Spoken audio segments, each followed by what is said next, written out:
നയൻതാരയും ധനുഷും ഇതാണ് ഇപ്പോൾ സത്യം പറഞ്ഞു കഴിഞ്ഞാൽ ഒരു 2-3 ദിവസമായിട്ട് സോഷ്യൽ മീഡിയയിൽ എല്ലാവരും പറഞ്ഞുകൊണ്ടിരിക്കുന്ന ഒരു സംഭവം. അതായത് നയൻതാര വേഴ്സസ് ധനുഷ് എന്ന് പറയുന്ന രീതിയിലുള്ളത് നിങ്ങൾക്ക് എല്ലാവർക്കും അറിയായിരിക്കും സംഭവം. നമ്മളും സോഷ്യൽ മീഡിയ വഴി തന്നെയാണ് കണ്ടത്. നയൻതാര ഒരു കത്തിടുന്നു, അങ്ങനെയാണത് എല്ലാവരും അറിയണത്. നയൻതാരയുടെ കല്യാണം നെറ്റ്ഫ്ലിക്സിന് കൊടുത്തിട്ടുണ്ടായിരുന്നു, ഡോക്യുമെൻ്ററി പോലെ. അത് 25 കോടി രൂപയ്ക്കാണ് കൊടുത്തിട്ടുണ്ടായിരുന്നത്. അപ്പോൾ അതിൽ ഒരു 3 സെക്കൻഡ് ക്ലിപ്പ് നാനും റൗഡിയാണ് സിനിമയിലെ BTS സമയത്ത് ക്ലിപ്പ് ഉണ്ടായിരുന്നു. അത് ട്രെയിലറിൽ കണ്ടിട്ട് അത് കളയണം എന്ന് പറഞ്ഞിട്ട് ധനുഷ് വക്കീൽ നോട്ടീസ് അയച്ചു 10 കോടി ചോദിച്ചിട്ട്. അപ്പോൾ അതുകൊണ്ടാണ് ഇത്ര കാലം വൈകിയത് എന്നൊക്കെ പറഞ്ഞിട്ടുള്ള വാർത്തകൾ എല്ലാവർക്കും അറിയുന്ന പോലെ നമുക്കും അറിയാം. അപ്പോൾ ഇതിൽ സംഭവം ഓൾറെഡി ഇപ്പോൾ തണുത്ത് കാറി തുടങ്ങിയ സംഭവം. അപ്പം അതിലൊരു സംഭവം എന്ന് വെച്ച് കഴിഞ്ഞാൽ എല്ലാവരും കുറേ പേര് ധനുഷിനെ കുറ്റം പറയുന്നുണ്ട്, കുറേ പേര് നയൻതാരനെ കുറ്റം പറയുന്നുണ്ട്. പേഴ്സണലി എനിക്ക് ഫീൽ ചെയ്തിട്ടുള്ളൊരു കാര്യം എന്താണെന്ന് വെച്ച് കഴിഞ്ഞാൽ ധനുഷിന് അങ്ങനെ കുറ്റം പറയേണ്ട ഒരു കാര്യം ഇല്ല എന്നുള്ളതാണ്. കാരണം അതിൽ ഒന്നാമത്തെ കാര്യം എന്ന് വെച്ച് കഴിഞ്ഞാൽ ഇവരുടെ പ്രീവിയസ് കാലഘട്ടത്തിലെ പകയൊന്നും നമ്മൾ സംസാരിക്കുന്നില്ല.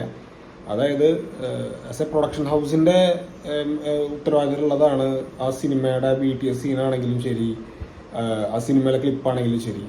അപ്പോൾ അവരത് യൂസ് ചെയ്യുമ്പോൾ അവർക്ക് അതിൻ്റെ കോപ്പിറൈറ്റ് ചോദിക്കാം എന്നുള്ള കാര്യത്തിൽ തർക്കമൊന്നുമില്ല.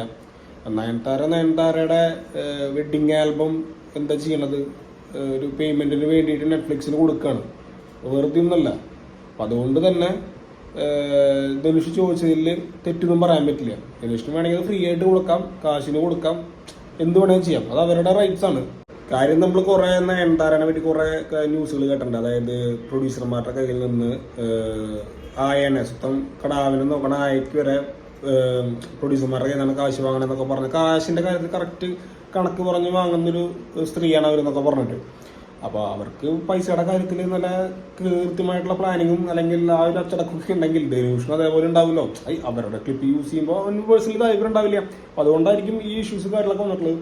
പിന്നെ കുറേ പേര് ഞാൻ കണ്ടു ധനുഷിനെ കുറേ പേര് കുറ്റപ്പെടുത്തുന്ന രീതിയിൽ കണ്ടപ്പോൾ എനിക്ക് പേഴ്സണലി തോന്നിയിട്ടുള്ള സംഭവം എന്താണെന്ന് വെച്ച് കഴിഞ്ഞാൽ കുറേ പേര് അതായത് വ്യക്തിബന്ധങ്ങൾ മോശമാകുമ്പോൾ വന്ന കാലഘട്ടം മറന്നിട്ട് കുറ്റം പറയുന്ന ഒരു രീതിയാണ്. ഉദാഹരണം പറയുകയാണെങ്കിൽ ഒരു 10 കൊല്ലം മുമ്പുള്ള ഒരു വീഡിയോ ക്ലിപ്പൊക്കെ ഇപ്പോൾ നമുക്ക് യൂട്യൂബിൽ കാണാം. ധനുഷ് എത്ര പേരെ കൊണ്ടുവന്നു എന്നുള്ള സംഭവം പല സ്ഥലത്തും ഇപ്പോൾ വെട്രിമാരൻ പറഞ്ഞു കേട്ടിട്ടുണ്ട്. അനിരുദ്ധിനെ ഇൻട്രൊഡ്യൂസ് ചെയ്തിട്ടുള്ളത് ധനുഷാണ്. ശിവകാർത്തികേയനെ ഇൻട്രൊഡ്യൂസ് ചെയ്തിട്ടുള്ളത് ധനുഷാണ്. ഈ നമ്മുടെ നയൻതാരയുടെ ഹസ്ബൻഡ് വിഘ്നേഷ് ശിവൻ ഒരു ഇന്റർവ്യൂവിൽ പറഞ്ഞു കേട്ടിട്ടുണ്ട് ധനുഷാണ് ഇങ്ങനെ ഒരു പോസ്റ്റർ എന്തോ സിനിമയുടെ പോസ്റ്റ് ചെയ്ത് കഴിഞ്ഞപ്പോൾ ഇഷ്ടപ്പെട്ടിട്ടാണ് വിഘ്നേഷ് ശിവനായിട്ട് ധനുഷ് പരിചയപ്പെടുന്നത്. അപ്പോൾ വിഘ്നേഷ് ശിവൻ്റെ സിനിമ ചെയ്യാനെന്ന് പ്രൊഡ്യൂസർമാരൊന്നും ഇല്ലാണ്ട് നിൽക്കുന്ന സമയത്ത് ധനുഷ് പറഞ്ഞു എന്ത് ഹെൽപ്പ് വേണമെങ്കിൽ ചെയ്യാം എന്ന് പറഞ്ഞു കഴിഞ്ഞപ്പോൾ വിഘ്നേഷ് ശിവൻ പറഞ്ഞൊരു സിനിമയുടെ കഥ ഉണ്ടെന്ന് പറയുമ്പോൾ ധനുഷ് പ്രൊഡ്യൂസ് ചെയ്യാമെന്ന് പറഞ്ഞു. നയൻതാരാണെന്ന് കിട്ടാൻ ഭയങ്കര ബുദ്ധിമുട്ടായിരുന്നു വിഘ്നേഷ് ശിവന്. അത് ധനുഷ് മുഖേനയാണ് നയൻതാരാണ് കിട്ടിയത്. പിന്നെ അവർ തമ്മിൽ അങ്ങനെ കമ്പനിയായി. അപ്പം എല്ലാവരുടെയും എല്ലാ കാര്യങ്ങൾക്കും ഫ്രണ്ടിൽ നിന്നുകൊണ്ടുള്ള ധനുഷാണ്. കഴിഞ്ഞൊരു സമയത്ത് നമ്മുടെ ശിവകാർത്തികേയൻ്റെ ഇന്റർവ്യൂവിൽ ഒരു പൊതുവേദിയിൽ വെച്ച് പറയണ്ടായിരുന്നു, എന്താ പറയാ, ധനുഷ് എന്നുള്ള പേര് പുള്ളി പറഞ്ഞില്ല, ഞാൻ പ്രൊഡ്യൂസ് ചെയ്യുന്ന സിനിമയിലെ ആൾക്കാരെ ഞാൻ കൊണ്ടുവന്ന് വലിയ ആളാക്കി ഞാൻ പറയില്ല, കാരണം എന്നെ അങ്ങനെ പറഞ്ഞ് കുറെ പേര് അതിനെ ആക്കി എന്ന് പറയുന്നത്. ധനുഷിനെ ഉദ്ദേശിച്ച് കുറെ കോൺട്രവേഴ്സിക്ക് ഉണ്ടായിരുന്നു. എനിക്കതിൽ നിന്ന് മനസ്സിലായിട്ടുള്ളത് ആ സമയത്ത് ധനുഷ് എന്ന് പറയുന്ന വ്യക്തിയെങ്കിലും ശിവകാർത്തികനെ പൊക്കിക്കൊണ്ടുവരാനുണ്ടായിരുന്നു. ഞാൻ കണ്ടിട്ടില്ല ധനുഷ് 16 സ്ഥലത്ത് പോയി ശിവകാർത്തികനെ പറ്റിയിട്ട് ഞാനാ കൊണ്ടുവന്ന് പറഞ്ഞ വീഡിയോസ് ഞാൻ കണ്ടിട്ടില്ല.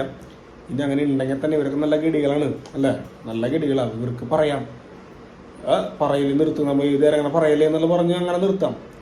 പക്ഷേ ഈ പറഞ്ഞ മാതിരി എന്താ പറയാ, പൊതുവേദിയിലൊക്കെ വെച്ച് ധനുഷിന് അങ്ങനെ പറഞ്ഞത് ശിവകാർത്തികൻ പറഞ്ഞത് എനിക്ക് വലിയ താല്പര്യമായിട്ട് തോന്നിയിട്ടില്ല. കാരണം എന്ന് വെച്ച് കഴിഞ്ഞാൽ ആരും ഇല്ലാത്ത സമയത്തൊക്കെ കൊണ്ടുവന്നിട്ടുള്ളവരല്ലേ. ഇപ്പം ഞാൻ പറഞ്ഞില്ലേ, അനിരുദ്ധ്, വെട്രിമാരൻ, ശിവകാർത്തികേയൻ, ഈ പറയുന്ന വിഘ്നേഷ് ശിവൻ, ഇവർക്കൊക്കെ ലൈഫ് കൊടുത്തിട്ടുള്ള ആള് ധനുഷ് എന്ന് പറയുന്ന ആളാണ്. ഇപ്പം അയാൾ എന്തെങ്കിലും പറഞ്ഞാൽ പിന്നെ അത് വലിയ സംഭവം എടുക്കേണ്ട കാര്യമില്ല. മോശമായിട്ടൊന്നല്ല പറഞ്ഞാൽ അവർ വഴി കൊടുത്തു, നമ്മളാണ് കൊണ്ടുപോകുന്നതെന്ന് പറയുന്നത് ഒരു പ്രൗഡ് മൂവ്മെൻ്റ് പറയുണ്ടാവുക. അവനൊക്കെ കൊണ്ടുവന്ന് നമ്മളാട്ടാ ഒരു പ്രൗഡ് എന്നുള്ള ലെവലിലായിരിക്കും. അപ്പോൾ ഞാൻ നോക്കും മൊത്തത്തിൽ ധനുഷ് എല്ലാവർക്കും ഹെൽപ്പ് ചെയ്തിട്ടുള്ള ഒരു മെന്റാലിറ്റിയാണ്. ധനുഷിന്റെ പേഴ്സണൽ ലൈഫല്ല നമ്മളോട് പറയണത്. മൊത്തത്തിൽ നോക്കും ഇവരെന്നെ പല വേദികളിലും പറഞ്ഞിട്ടുള്ള കാര്യങ്ങളാണ് നമ്മൾ പറഞ്ഞിട്ടുള്ളത്. കാരണം നമുക്കറിയില്ല ആരാരെ കൊണ്ടുവന്നിട്ടില്ല എന്നുള്ളത്. അപ്പോൾ അങ്ങനെയുള്ള ധനുഷിനെ ഇപ്പം എല്ലാവരും നല്ല ലെവലിലായി. ഇപ്പം ധനുഷ് പൊട്ടാന്നുള്ളൊരു ലെവല്. അപ്പം അതന്നെയാണ് ഈ നയൻതാര ധനുഷ് ഇഷ്യൂല് കണ്ടപ്പോൾ നമുക്ക് തോന്നിയിട്ടുള്ളത്. ഈ കാര്യം ജയിക്കുന്ന അറിയില്ല, പക്ഷെ ന്യായം എൻ്റെ മനസ്സിൽ പറയണത് ധനുഷിൻ്റെ ഭാഗത്ത് തന്നെയാണ്, വേറെ ആരും ഭാഗത്തൊന്നല്ല. ഇത് ഇനിയിപ്പോൾ അങ്ങനെയാണെന്നുണ്ടെങ്കിൽ, നയൻതാരയ്ക്ക് അത് ഇഷ്ടപ്പെട്ടില്ല എന്നുണ്ടെങ്കിൽ ഇത് പബ്ലിക്കലി നോട്ടീസ് ഇട്ട് ചെയ്യേണ്ട കാര്യമില്ല. ഒരു ടേബിളിൻ്റെ പുറത്തിരുന്ന് സംസാരിച്ച് തീരാവുന്ന സംഭവങ്ങളുള്ളൂ. അപ്പം അതങ്ങനെയൊക്കെ എത്തിയില്ല. എന്തായാലും അതിൻ്റെ ഒരു ചൂടൊക്കെ ആറിക്കഴിഞ്ഞു ഓൾമോസ്റ്റ്. കാരണം ഈ ഡോക്യുമെൻ്ററി റിലീസ് ചെയ്യുന്നതിൻ്റെ തലേദിവസമാണ് ഈ ലെറ്റർ പുറത്തു വിട്ടത് ഇങ്ങനെയുള്ളത്. അപ്പം അതിനൊരു ഹൈപ്പാവും ചെയ്തു, അല്ലെങ്കിൽ ആരും കാണില്ലായിരുന്നത്. അതൊക്കെയാണ് ധനുഷ് നയൻതാര വിഷയത്തിൽ നമ്മൾ മനസ്സിലാക്കുന്ന കാര്യങ്ങൾ.